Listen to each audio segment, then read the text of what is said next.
friends. I'm your host, Erin Port, and welcome to the Simple Purposeful Living podcast. Life can be overwhelming and busy, so once a week, I invite you to join me, and together we will make simple tweaks to uncomplicate the hard parts of our life so we can spend more time doing what we love.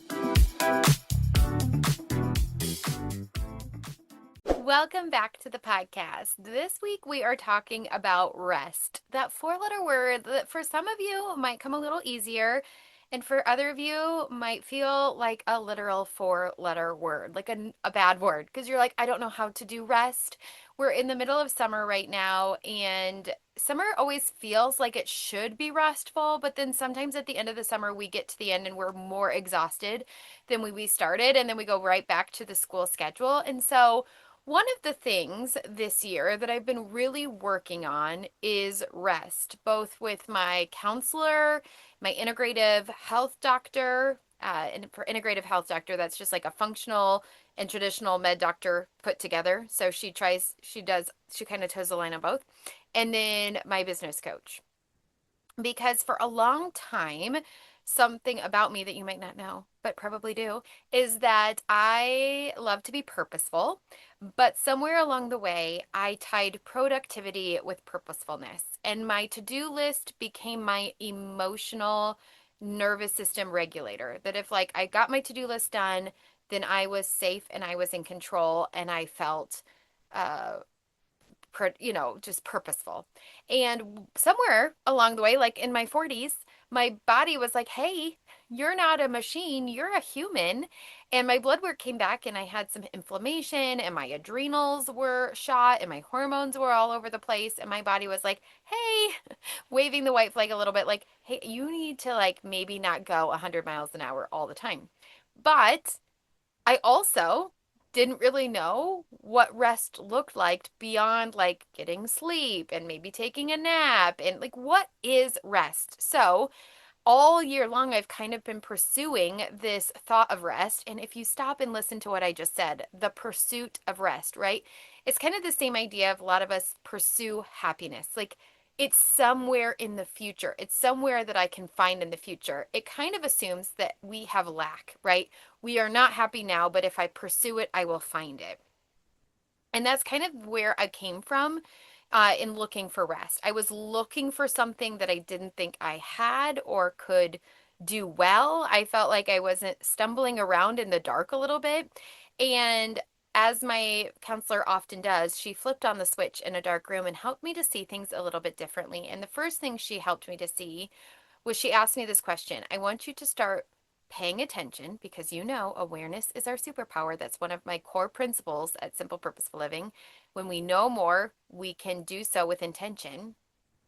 And she said, I want you to pay attention in your day-to-day life where you're already practicing rest and building it into your rhythm and routine. And so I have been doing that. And along those lines, I also recalled that my friend Crystal Payne of the Money Saving Mom introduced me to the work of Dr. Chandra Dalton Smith. She has a TED Talk on this, and she also has a book on this, but she talks about 7 types of rest. And it was helpful to me as I considered, okay, how do I rest? How does my physical, emotional, social, spiritual body find rest? And how is that already playing out in my life so that I'm not pursuing this end goal of rest that I'm never going to find because it feels like I'm always starting from scratch and that feels like a lot of work. Like I'm going to need a big life overhaul to find rest. And instead be able to say, okay, what are these 7 types of rest and where am I already doing that? And how can I either tweak it or be more intentional about making sure it happens in my day-to-day life so that I can practice rest so that my body can continue on, which is our goal. So let's talk about the 7 different types of rest. I'm going to list them off first, and then we're going to go over each one specifically. So we have physical rest, mental rest, sensory rest, social rest, spiritual rest, creative rest, and emotional rest.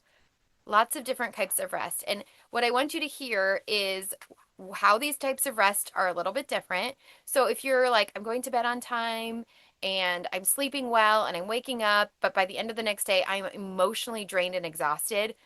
But I slept, right? I had 8 hours of sleep, but I'm still tired. Why is that? I think this episode is going to be able to help you start to clarify maybe some other areas where you could tweak to include more rest in one of these categories. Okay, so number one is physical rest, and that is rest for your body. So that is what we think of going to bed, getting enough sleep, maybe taking a nap, putting up your feet, sitting on the porch, slowing down, getting enough water, taking care of your body. Is your body physically tired? Have I been pushing it past exhaustion? A couple of weeks ago, I mentioned on the podcast, you probably heard it, that I had a sinus issue.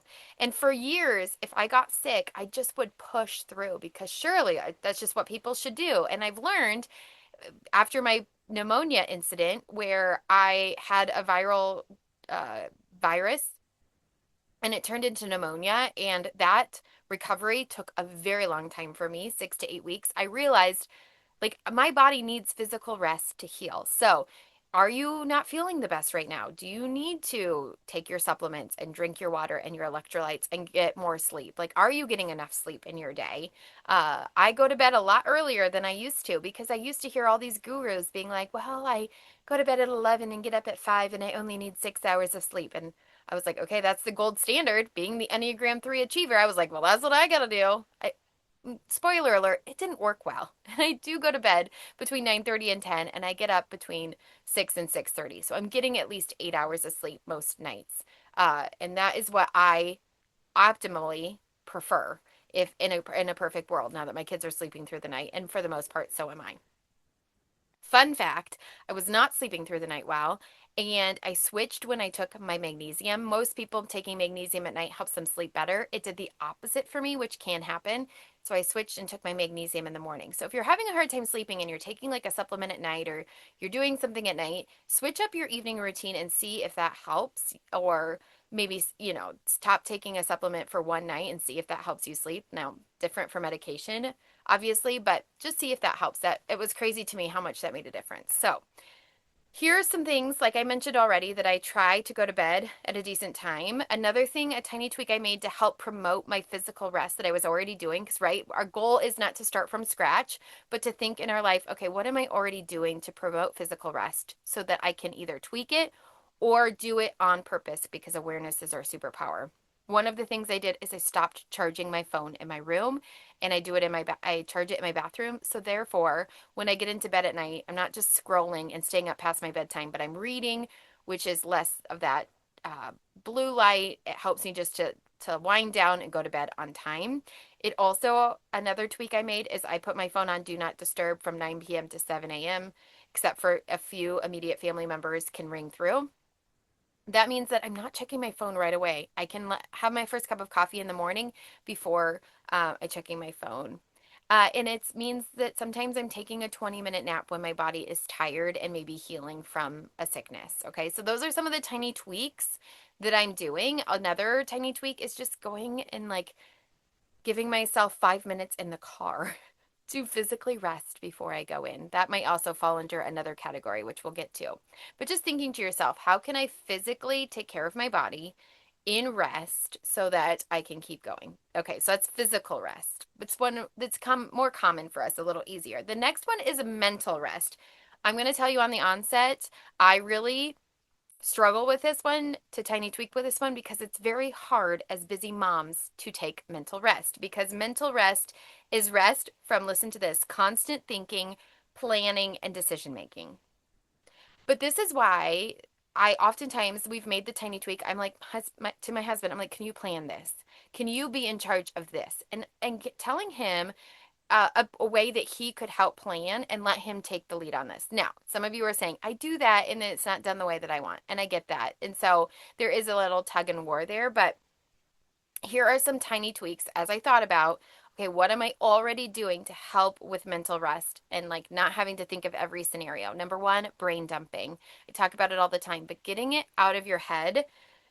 Externalizing the information is what it's called. Like we're taking it out of our brain and we're putting it somewhere else so that our brain doesn't have to think about it all the time and do all the mental gymnastics, right? So we're taking all of those to-do list items that are swirling around our brain, and we're putting them down on a brain dump. We're looking at it and we're saying, okay, what is priority number one, priority number two, and then I can work through the to-do list. Okay, so number one, that's something that I'm already doing. Number two, meal planning. Right? Instead of having that constant decision fatigue at 5 o'clock and that stress and mental stress of what I'm making, with your family on the weekend or with your spouse, with your kids, like put together a simple meal plan so that you're not having to make that decision every single day. Same with a weekly plan. You're not having to keep the plan and all of the logistics in your head. You're sketching it down on a piece of paper so that everybody knows and is on the same page. Um, and then also, here's another one that's going to go into sensory, but limiting the amount of information you're consuming. We are in an information overload era. Even this podcast is information overload, right? Like maybe you just need to limit the amount of information you're consuming because so often we are over informing ourselves. There's too much input and not enough time for us to even interpret or process what we are being informed about. So, and then another tiny tweak that I'm still working on that I'm thinking about is, are there times in my day, in my week, that I don't have to decide anything? And another tiny tweak that I made when it comes to business is I have set days I do set things. So right now I'm recording this podcast on Tuesday. So that's the day I'm doing it, right? The more that we can limit our decisions, the better. So I water my plants on Sunday. I don't have to think about my indoor plants any other day but Sunday. I just water them while I'm cleaning up the kitchen for lunch. So anytime where you can just set it and forget it in your mind, that is going to help promote mental rest. So think about it like that. All right. Again, we're not trying to start from scratch. I just want to help you think through, what am I already doing? So now I can proceed with on purpose. Like, okay, it's good that I water my plants and have that routine on Sundays because I don't have to think about it. That's a way that I can help my body mentally rest. Uh, all right. The next one is sensory rest. Okay. I have been feeling so overstimulated in the summer. I have 4 kids at home. There is very little quiet, and I felt it at the last end of last week. And it was in preparing for this podcast. I knew I was going to talk about this podcast, how timely it is. I always think, oh, this is going to be great for everyone else. And then I end up needing the information more than probably anyone. But by the end of last week, last Friday night, I told my husband, I was like, I love you all, but I just need some time to read in my room. I was like sensory overloaded, right? It's that idea of like input and stimulation constantly. And on Friday night, I'll be perfectly honest, I went into my room and I meant to read and I just zoned out. I zoned out and I scrolled. Like I just wanted to numb. And I did that for like an hour and I got done and I was like, this did not help at all because I just went from one in-person sensory overload to then an online sensory overload scrolling, right? I'm just still inputting information, but this time I'm like trying to numb out. So, one of the things that Dr. Chandra Dalton Smith talks about is sensory deprivation. It's basically where we say, I'm going to have no sensory input. So that might be driving around in your car in silence. Like, again, I was looking for ways I'm already doing this in my life so then I can capitalize on it and do it on purpose. It's if you're finding yourself wanting to turn down the volume in the car and just drive in silence, you're probably your body's probably craving sensory deprivation. Do it. Be like, yes, okay, I need some sensory deprivation. We're going to drive in silence. It's the same when you're like, I'm just going to go on a walk with no podcast or music. I'm just going to walk and be in nature.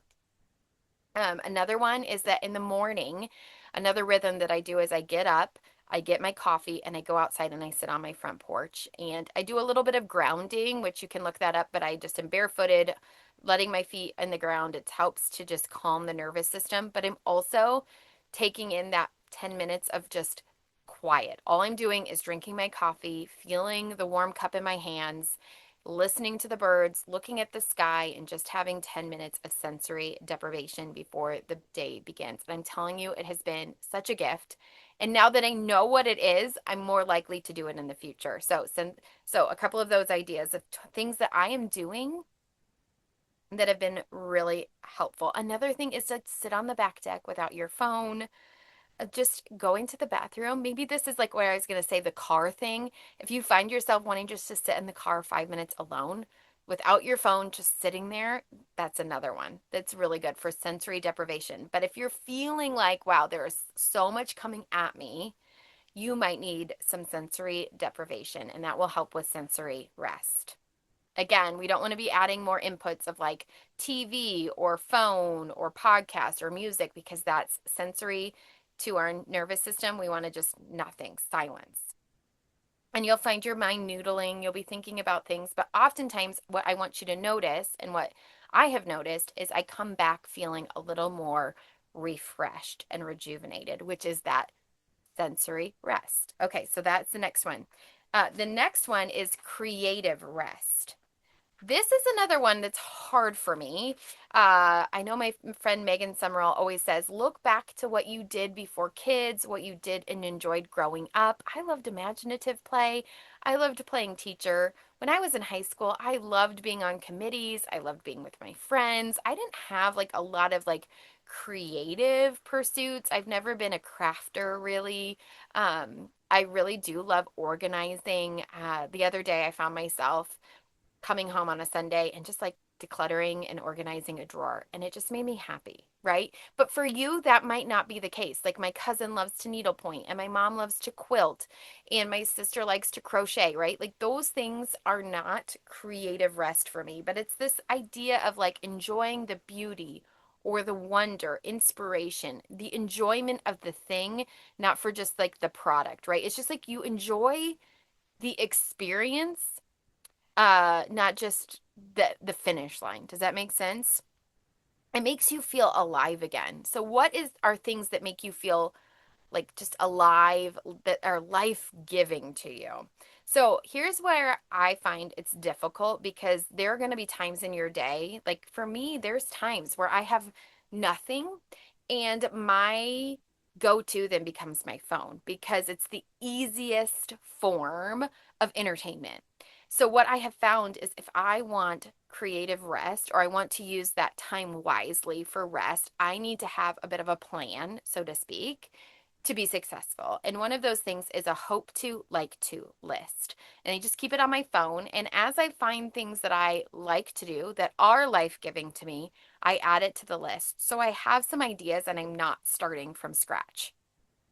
Because again, if I'm starting from scratch and I don't have something to do, I'm going to reach for my phone or I'm going to hit the TV button or I'm going to turn on some music. And none of those things are bad, but if I'm looking to rest, those might not be my best choices. So, my hope to like to list. And so, a few things that I have on my list is redecorate a space in my home. Doesn't mean that I'm spending money, but I might just be like rearranging something or redecorating something. I also, like I said, love to organize and declutter not a whole space, just a drawer here and there. It just kind of feels very satisfying to me. The other day, I rearranged my summer and a winter shoes so that it was more accessible. Some people might feel like that was a chore. It felt life-giving to me. Uh, Another thing is I like to make recipes. I do like to cook. Again, sometimes this sounds weird for rest, but I almost have to force myself to start because again, the phone, the TV are going to be easier. But once I start and I get involved in the activity, I'm always glad that I did it. It's even the same with my family sometimes. Like we almost have to force ourselves to play the game or go on a walk or do the thing. But then once we're in it, you're like, oh, I'm so glad that we did it.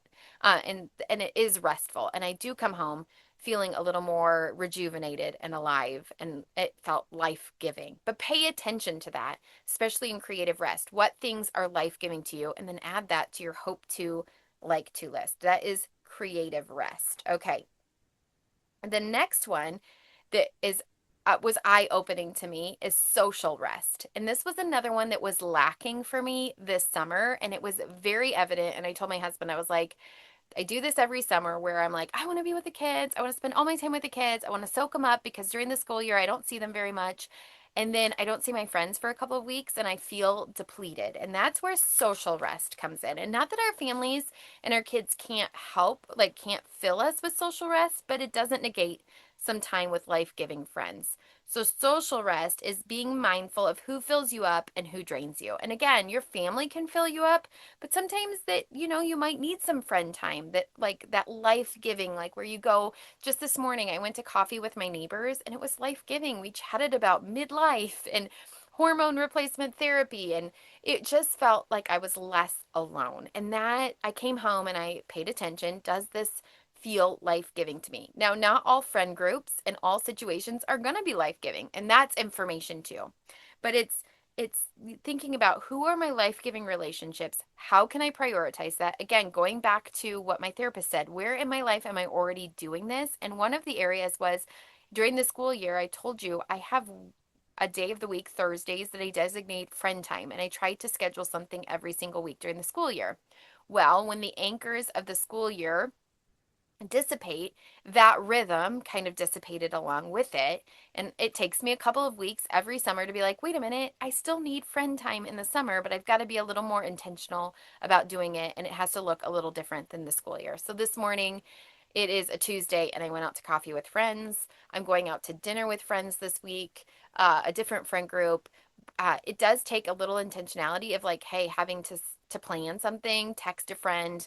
But social rest is a way that we rest. Isn't that interesting? And it might not be something, that it doesn't necessarily sound restful, but it energizes you with the right people. It might even be going out on a date with your husband or a significant other. Maybe it's even social rest might even look like being by yourself and advocating for your needs. Again, the other day I had a conversation with my husband. He was kind of in the bathroom with me, and I was like, hey, can I have the next 20 minutes just to get ready by myself? In silence, alone, just to like re energize. And I was like, I love you, but I just need a minute. And he was like, I'm learning to advocate for our needs, which is coming up as well with emotional rest. But just being able to say that to him, and he was like, okay.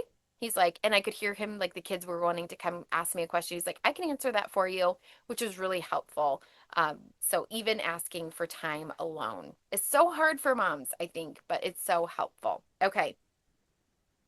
Uh, the next one is emotional rest. Okay, this is being honest about how you're doing and allowing yourself to have needs. Oh my goodness. Why is this so hard? This one is so hard. I think it's because I'm an Enneagram 3, but I know Enneagram 2s have a hard time with this. Being able to say, hey, this is what I need. I think so many of us have focused on everyone else's needs for so long, but admitting when you're overwhelmed, asking for help, saying no, sharing honestly with a spouse or friend how you're feeling. um, I have had to learn that I have needs too. Again, I'm a 42, almost 43-year-old, and unfortunately, my body just does not keep up the way that it used to, and I do need help. Um, and I have so often put everyone else's needs above my own, partly because I want them to see that I'm valuable, that I'm lovable, but that I don't, and I don't need anything. But that's not true. And so I'm learning to be able to say, like, to my husband, like, hey, can I have the 20 minutes in the bathroom by myself? Hey, I'm going to go to our bedroom and I'm going to read, and I'm just going to have a few minutes by myself. And acknowledging that I need a few minutes of rest. Or maybe like, hey, I'm overwhelmed by the laundry. Can you help me out? Or, okay, the kids this summer, planning 21 meals a week feels overwhelming. I'm going to have the kids take on some of that burden as well, and they're going to cook a couple of meals. But emotional rest, and again, how am I already doing this in my life so that I can be aware and be more intentional? And if not, is there a tiny tweak I can make in this area? Now, those are all the different types of rest that we kind of went over. And I don't know about you, when I listen to that, I'm like, oh, okay. That means like, no wonder I haven't maybe been feeling rested, and because I haven't necessarily been thinking about rest in all of these different areas. One last ditch that I think we can fall into, and I want to say it gently because I'm in this predicament as well, is sometimes we can use rest as an avoidance mechanism for things that we need to do. And so I think it's always good to like consider, am I resting or choosing to rest because I'm avoiding something? I'm avoiding a deadline. I'm avoiding an obligation. I'm avoiding a hard conversation. I'm avoiding a phone call, whatever it is, sometimes we confuse avoidance with rest. So I want us just to remember rest restores us so that we can re engage in life. Avoidance often leaves us feeling more anxious, disconnected, or behind. And sometimes even scrolling on my phone can be an avoidance tactic versus a rest tactic. And only you know the difference, and only you can decide like, did that refresh and help me re-engage in my life, or did it just make me feel more anxious, disconnected, or behind? And again, only you can share that. So, these are some of the questions I've been asking myself ever since my therapist said, pay attention to what you're already doing to promote rest in your life. Because as an achiever, I'm always thinking I need to pursue more rest. But what am I already doing? And are there things I can do more intentionally, knowing that it does help me rest? Did that item, whatever it was, did that make me feel more like myself or less like myself? Did I feel restored at the end of that, or did I just numb out? What needs might be under my desire to escape? Like, do I need some sensory deprivation? Do I need to vocalize my needs with my spouse or my children? And here's the thing, as we learn how to rest and model this, sometimes it can feel selfish. I know I have felt that way, right? But it's not selfish. And I want us to give ourselves the perspective of as we learn these things, I've said this so many times, as I've gone to therapy and I've healed, I show up healthier to relationships. I also am showing the next generation what it looks like to live healed and whole and healthy. And so it's not just, it ends up bleeding into all of our other relationships. And the same with rest. What if we taught our kids this now instead of letting them learn it in their 40s? You know, maybe even asking them, like, what kind of tired are you? Do you need a nap? Are you just needing some connection? Are you needing some time alone? Are you overstimulated? Maybe you need some sensory deprivation. Maybe we all need to drive in the car in silence. What helps you feel like yourself again? Like, what are you enjoying doing? That rest isn't teaching our kids and ourselves that rest isn't lazy, that there are different kinds of tired and different needs for rest, I think is important. So I want you just to remember that this isn't just for you, but this is for our families as well. And we can set the pace for what rest looks like. I think it's really interesting. There was a study done just one generation ago, and the biggest flex that wealthy people had or affluent people had was their leisure time, right? Like, I'm spending the summer in the Hamptons, right? Like this idea of like they're going away and they're resting, right? One generation ago. And now this generation, our greatest flex is how busy and productive we are. And I fell into that trap too. And that is our great, like, I'm so busy, right? Because that it kind of gives that flavor of like, I'm needed, I'm valuable, nobody can do it without me, right? Like, that's our generation. And having to pull that back a little bit and say, okay, it's okay to rest. It's okay to go against the grain, but it is against the grain and acknowledging that. And then thinking about, like, I don't need to pursue rest. I'm probably already practicing it. And what does that look like in my life? And how can I be more intentional? Maybe it's just sitting and enjoying your cup of coffee ritual that you already do on the front porch. I'm doing that with more intention now. Maybe that's plugging in your phone in the bathroom and reading before bed and just enjoying that time, knowing that that is a form of rest. Even just driving around in your car in silence and saying, okay, I'm giving myself some sensory deprivation. This is helpful. Going for a walk with a friend. Maybe that's creative rest because you're in nature and you're enjoying nature, and you're having social rest where you're with somebody that's uplifting you and helping you to feel a little bit more like yourself. You leave that conversation just feeling so rejuvenated. That is rest, even though it's not laying on the couch, taking a nap, or going to bed early. These things count. So here are your next steps, your tiny tweaks, because it's a lot of information to take in, and maybe this is a new way to think about rest. But I want you to pick one area of rest to think about. Maybe it's social rest or sensory rest or mental rest. And I want you to think of, is there a tiny tweak you can make that would allow you to rest a little more in that area? Get curious. Let awareness be your superpower. The more that we know and understand ourselves, the more that we can be intentional about making the right choices for what we need and be more restful. My goal at the end of the summer is to learn a little bit more about myself, to not get to the end of the summer and be exhausted, but actually pursue some of these. No, pursue is not the right word. Practice some of these restful activities so that I can be a healthier version, not only for myself, but those that I love, for you, and for everyone in my life.